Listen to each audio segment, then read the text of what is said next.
अस्सलाम वालेकुम जी, welcome to channel. मैं हूं आपका दोस्त ज़ैनुल्लाह। आज हम बात करेंगे बिज़नेस के रिलेटेड। जो लोग बिज़नेस में इंटरेस्टेड हैं, जो छोटे लेवल का बिज़नेस करना चाहते हैं या फिर जो बड़े लेवल का बिज़नेस करना चाहते हैं। मैं इस वक्त पुर्तगाल में मौजूद हूं और पुर्तगाल के हवाले से भी आपको बताऊंगा कि पुर्तगाल में बिज़नेस अपॉर्चुनिटीज़ कितनी है, क्या आपको पुर्तगाल के अंदर बिज़नेस करना चाहिए या फिर नहीं। अगर आप छोटे लेवल का बिज़नेस करना चाहते हैं या फिर आप बड़े लेवल का बिज़नेस करना चाहते हैं, तो क्या आपको पुर्तगाल जैसी छोटी कंट्री में बिज़नेस करना चाहिए या फिर नहीं। क्योंकि पुर्तगाल यूरोप की एक छोटी कंट्री में शामिल होती है। इससे बहुत ज़्यादा बड़ी-बड़ी कंट्रीज़ हैं, जैसे जर्मन, फ्रांस, स्विट्ज़रलैंड, लक्ज़मबर्ग, इसके अलावा भी जो नीदरलैंड और इस तरह की जो कंट्रीज़ हैं वो बहुत बड़ी कंट्रीज़ हैं। उनकी निस्बत पुर्तगाल एक बहुत छोटी कंट्रीज़ है, छोटी कंट्री है। तो क्या आपको पुर्तगाल जैसी छोटी कंट्री में आना चाहिए, यहाँ पर आकर आपको बिज़नेस करना चाहिए या फिर नहीं? तो जी हाँ, आपको पुर्तगाल जैसी छोटी कंट्री में बिज़नेस करना चाहिए। यहाँ पर बहुत ज़्यादा अपॉर्च्युनिटीज़ हैं बिज़नेसमैन लोगों के लिए। चाहे आप छोटे लेवल पे बिज़नेस करना चाहते हैं या फिर आप बड़े लेवल पे बिज़नेस करना चाहते हैं, आपको डॉक्यूमेंटेशन में बहुत ज़्यादा आसानियाँ मिलती हैं। यहाँ पर आपको रेज़िडेंसी में बहुत ज़्यादा आसानियाँ मिलती हैं। यहाँ पर आपको पासपोर्ट मिलने में बहुत ज़्यादा आसानियाँ मिलती हैं। और सबसे बड़ा बेनिफिट जो आपको यहाँ पर होता है, आप अगर एक छोटी कंट्री में आकर बिज़नेस कर रहे हैं तो आपको यहाँ पर इन्वेस्टमेंट अगर आपके पास कम है तब भी आप बिज़नेस शुरू कर सकते हैं। अगर आपके पास ज़्यादा इन्वेस्टमेंट है तब भी आपको यहाँ पर ज़्यादा बेनिफिट हो सकता है। उसकी वजह मैं आपको बताता हूँ। छोटे जो बिज़नेसमैन हैं, जो छोटा बिज़नेस करना चाहते हैं, उनके लिए एक छोटी कंट्री में बेनिफिट क्यों है, और जो एक बड़े लेवल का बिज़नेस करना चाहते हैं, फॉर एग्ज़ाम्पल जो लोग यहाँ पर कोई फैक्ट्री वगैरह लगाना चाहते हैं, तो उनके लिए भी एक छोटी कंट्री क्यों ज़्यादा बेहतर साबित हो सकती है। तो देखें, एक एग्ज़ाम्पल आपको देता हूँ मैं कि अगर आप छोटे लेवल पे फॉर एग्ज़ाम्पल एक छोटी शॉप आप बनाना चाहते हैं, तो यहाँ पर आपको छोटी अमाउंट से आप शुरू कर सकते हैं। फॉर एग्ज़ाम्पल अगर आप पुर्तगाल के अंदर एक डोनर शॉप ही ओपन करना चाहते हैं, तो उसके लिए आपको 10 से 15,000 यूरो में आप पुर्तगाल के अंदर डोनर शॉप ओपन कर सकते हैं। अगर आप किसी बड़ी कंट्री में चले जाते हैं तो वहाँ पर आपको शायद 25 से 30,000 यूरो तक आपका लगे और आपको वहाँ पर आप जो है एक डोनर शॉप ओपन कर सकें। इतना फ़र्क पड़ जाता है। आप यहाँ पर आपको जो फॉर एग्ज़ाम्पल डोनर शॉप के लिए आपको एम्प्लॉयर की ज़रूरत है। तो क्या करेंगे, उसकी जो सैलरी है, बेसिक सैलरी जो पुर्तगाल के अंदर है, वो 820 यूरो यहाँ पर सैलरी है। अगर किसी बड़ी कंट्री में चले जाते हैं तो वहाँ पर जो सैलरी है, स्पेन में, इटली में अगर आप चले जाते हैं तो वहाँ पर जो 1500-1600 प्लस भी सैलरियाँ वहाँ पर दी जाती हैं।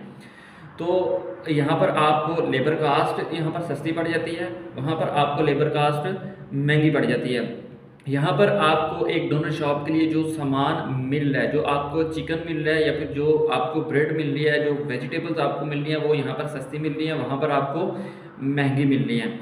लेकिन दोनों सूरतों में अगर आप यहाँ पर बिज़नेस कर रहे हैं पुर्तगाल में, और अगर आप किसी बड़ी कंट्री में इटली, फ्रांस, स्पेन में अगर आप वहाँ पर ज़्यादा पैसा लगाकर बिज़नेस कर रहे हैं, दोनों सूरतों में आपको फ़ायदा एक जैसा ही हो रहा है। क्योंकि वहाँ पर आपको सैलरीज़ ज़्यादा देनी पड़ रही हैं, वहाँ पर आपको जो सामान है वो ज़्यादा महंगा मिल रहा है, और यहाँ पर आपको उसकी निस्बत सैलरियाँ भी कम देनी पड़ रही हैं, और यहाँ पर आपको सामान भी जो है वो भी सस्ता पड़ रहा है, और यहाँ पर आपको जो शॉप्स के रेंट है वो भी आपको यहाँ पर कम पड़ रहे हैं। लेकिन फॉर एग्ज़ाम्पल यहाँ पर एक डोनर की जो प्राइस है वो तकरीबन 3 यूरो, साढ़े 3 यूरो है, और अगर किसी दूसरी कंट्री में चले जाते हैं तो वहाँ पर 4.5 से 5 यूरो तक उसकी प्राइस होगी, ठीक है, या फिर इससे ज़्यादा कर लें।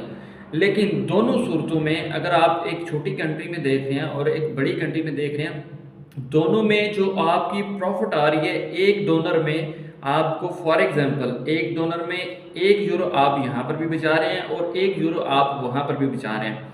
तो आपके लिए कौन-सी कंट्री बेहतर साबित होगी, एक छोटी कंट्री या फिर बड़ी कंट्री? बिज़नेसमैन लोगों के लिए बता रहा हूँ, जो लोग जॉब करना चाहते हैं, उनके लिए तो बड़ी कंट्रीज़ बेहतर है, वहाँ पर उनकी जो सैलरीज़ हैं, वो अच्छी हैं। उनके लिए ज़्यादा बेनिफिट साबित हो सकती हैं बड़ी कंट्रीज़।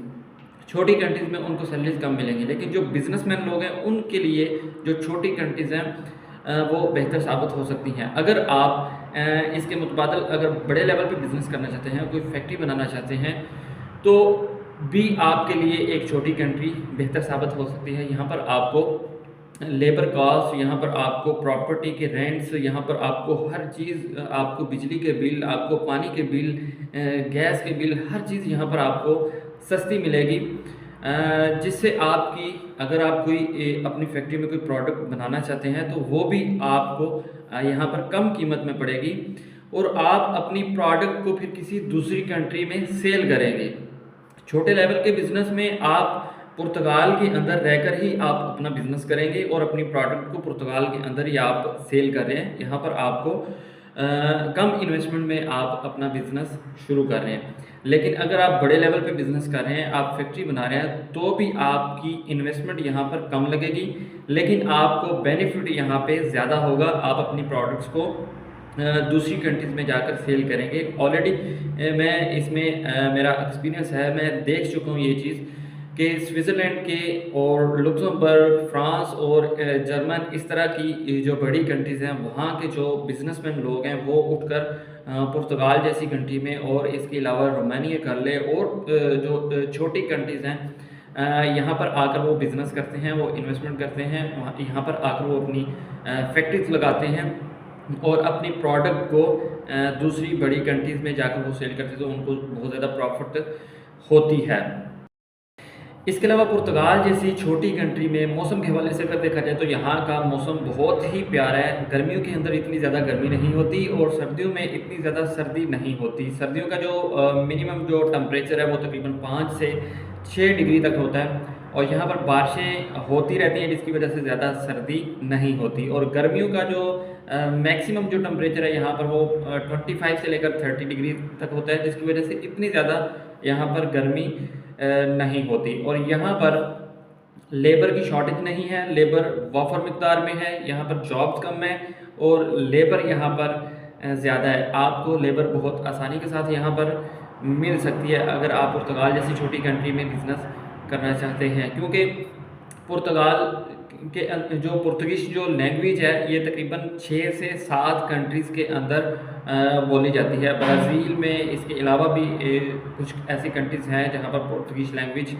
बोली जाती है। तो वो जो कंट्रीज़ हैं, वो पुर्तगाल, उन कंट्रीज़ के लोग जो हैं, वो पुर्तगाल में आकर जॉब्स करते हैं, यहाँ पर रहते हैं। तो उनको क्योंकि ईज़ी लगता है, उनकी लैंग्वेज सेम होती है, उनको ईज़ी लगता है कि पुर्तगाल जैसी छोटी कंट्री में आकर हम जल्दी सेटल हो जाएंगे, हमें लैंग्वेज की प्रॉब्लम नहीं होगी। लैंग्वेज का एक बहुत ज़्यादा मसला होता है। आप किसी भी कंट्री में चले जाते हैं, तो वहाँ पर लैंग्वेज का बहुत ज़्यादा मसला होता है। 2-3 साल आपको लैंग्वेज सीखने में लग जाते हैं। तो पुर्तगाल जैसी छोटी कंट्री में यहाँ पर पाकिस्तानी, इंडियन, बांग्लादेशी और भी जो अफ्रीका के जो लोग हैं, वो भी यहाँ पर वाफर मिकदार में हैं और यहाँ पर लेबर शॉर्टेज बिल्कुल भी नहीं है। यहाँ पर बहुत सारे लोगों को जॉब्स नहीं मिलती, जॉब्स तलाश करना लोगों के लिए मुश्किल है। इसका मतलब ये है कि यहाँ पर बिज़नेस की ज़रूरत है। अगर आप यहाँ पर पुर्तगाल जैसी छोटी कंट्री में बिज़नेस करना चाहते हैं, तो आप के बहुत ज़्यादा चांसेस हैं कि पुर्तगाल में आप अगर बिज़नेस करें तो आप कामयाब हो सकते हैं। उम्मीद है कि आपको मेरी इस वीडियो से बहुत ज़्यादा इन्फॉर्मेशन मिली। इंशाल्लाह मिलते हैं जी एक नेक्स्ट वीडियो में, तब तक के लिए अल्लाह हाफ़िज़।